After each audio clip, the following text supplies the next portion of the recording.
Hello everyone, this is G-Shock High Fashion Channel. Today we're gonna have a look at a really rare G-Shock watch. Also Baby G, since look at that, we have Baby G and also G-Shock, because this G-Shock watch looks like a Baby G and indeed was used as a Baby G model that we got today.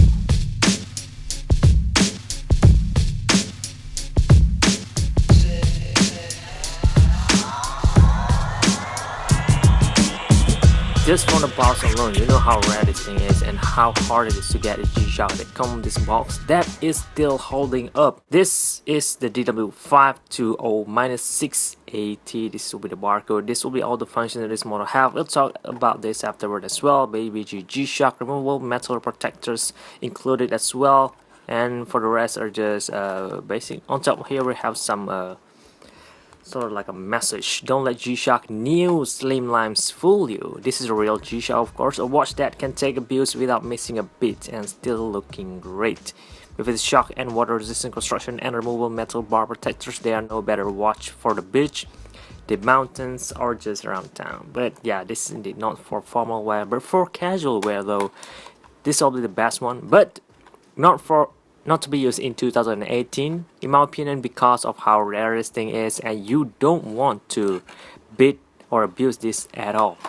Try not to do so because you cannot get a replacement parts for this at all today, so keep that in mind. The retail price at that time is only 7,900 yen. If I'm not mistaken, this guy was released in Japan back in 1993.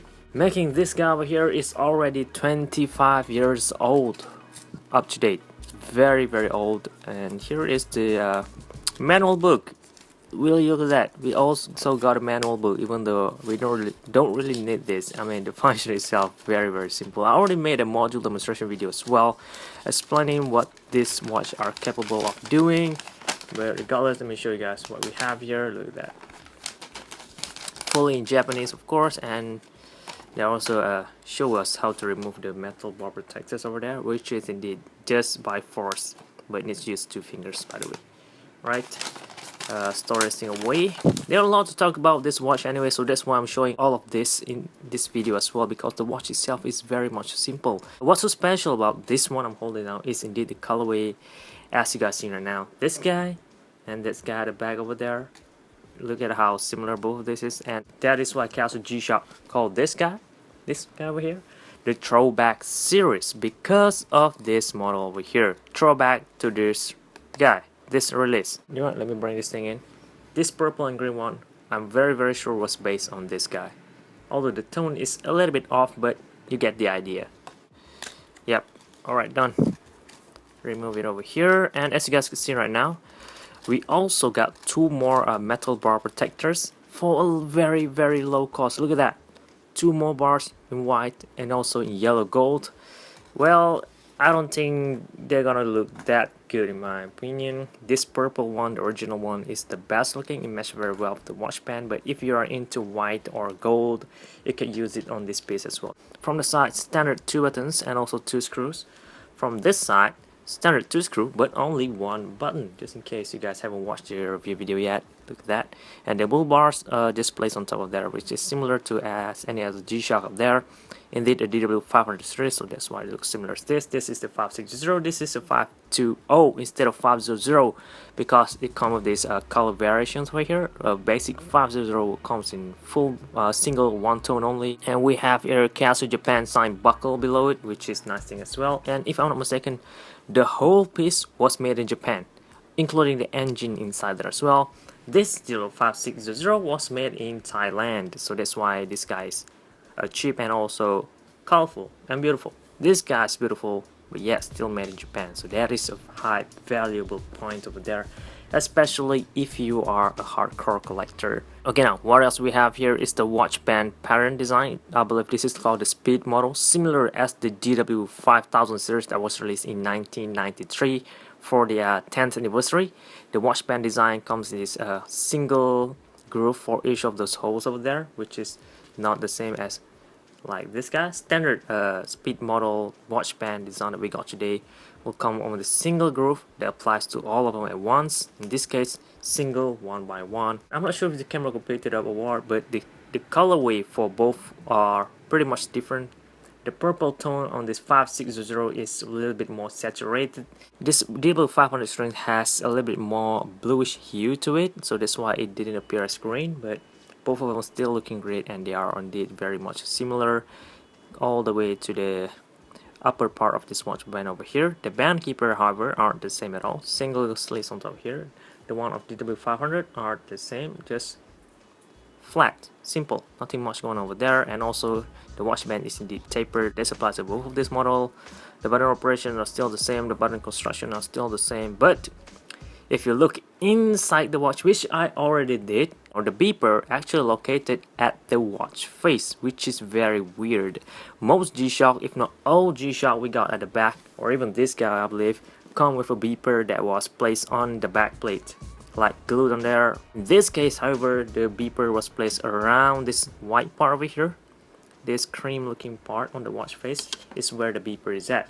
This colorway around this faceplate design over here comes in reddish, which is nice as well. It makes the watch looks even pop. I mean, the color itself already bright and vibrant, but adding that makes the contrast even better, not just plain white, you know. And this part is gray, Casio over there in black, and we have G logo below that. Bar over there also comes in purple, which is very beautiful. I mean, this overall piece is looking really good. You know what, let's go back over here to the back plate. We're gonna have a look at standard DW-520 stainless steel back Japan T. Yeah, Japan T. The finishing on here also looks odd. It's sort of like going sideways instead of vertical. But you know what? Before we get to the wrist check, let me just show you guys on how the size is. Since I don't think I shared the size yet in the unboxing review video that I made for this model before, so I'm gonna measure this at this point over here. The biggest point on this side, here it is, for the shock absorber structure, 36 or 37 millimeter size G-Shock watch. But if you measure it in here, like the actual size of the square part of the watch, it is 32.5 millimeters, which is pretty small. Like if I measure it from the lug, which is from both of the screw over here, let me put this over here and here, the lug should be around there. So 33 millimeters only, somewhere around there. Of course, the thickness, however, is fairly slim as well, only 13 millimeters. So yeah, very small size watch, and very fragile, even though in my case right now it's holding up very well, which is awesome. Look at how small this guy is. I actually could place this thing on top of my Golf Master and just have a lot of space to roll around as well. This is so tiny, man. If you're thinking about getting one of this, it's gonna be very hard, but try your luck looking for this from your Japan auction. I believe there are still some of this left, but not in that mint condition as this one. But you are able to grab one of this at a very low cost, since there are not a lot of fans out there who are into this type of watch at all. So basically, if you want to place a bid on your Japan auction or on eBay, it's gonna be fairly easy. And also the size is just nice. Look at that, look at how small this thing is. Although I could get the similar model out of Baby G lineup, very small, but there is a Baby G, not a G-Shock. So this writing over here make a huge difference, you know, between the Baby G and the G-Shock. It is really a big deal for me, right? Date and time at home time, we have alarm, single alarm, stopwatch, and back to home time. I mean, this is the watch setup, by the way. And that's pretty much it over here. No LED light, no EL, none of those, just plain watch. Look at that, very nice. Really fit on my wrist, very small. I'm not a fan of this, of course, because it is too small. It feels odd when I'm wearing this outside, but just in case you were thinking about getting one of this, so this is how the watch gonna look like. Yeah, I almost forgot to measure the watch band as well, all the way to the end. Yeah, 16 millimeters, and it start at somewhere around here, 21 millimeters. Of course, compare both of this side to side. Look at how slim the watch band is. Both of this is really beautiful, and just look at that, way slimmer, and I believe the thickness almost similar though, but yeah, almost similar. The structures is pretty much different. Look at that. All of this wrist grip, I'm not sure what you call this thing, but all of these parts are gonna provide some grip on your wrist. We have a few of this on a recent release. We have a lot of them. Look at that. So yeah, That's it, guys. I hope you guys found this video a little bit useful, informative, and entertaining as well. For your future reference, leave a like if this video does helping you, and also to show some support. And don't forget to subscribe to see more contents on this coming up in the future. Thank you very much for watching, guys. I really appreciate your support. This is G-Shock High Fashion channel, and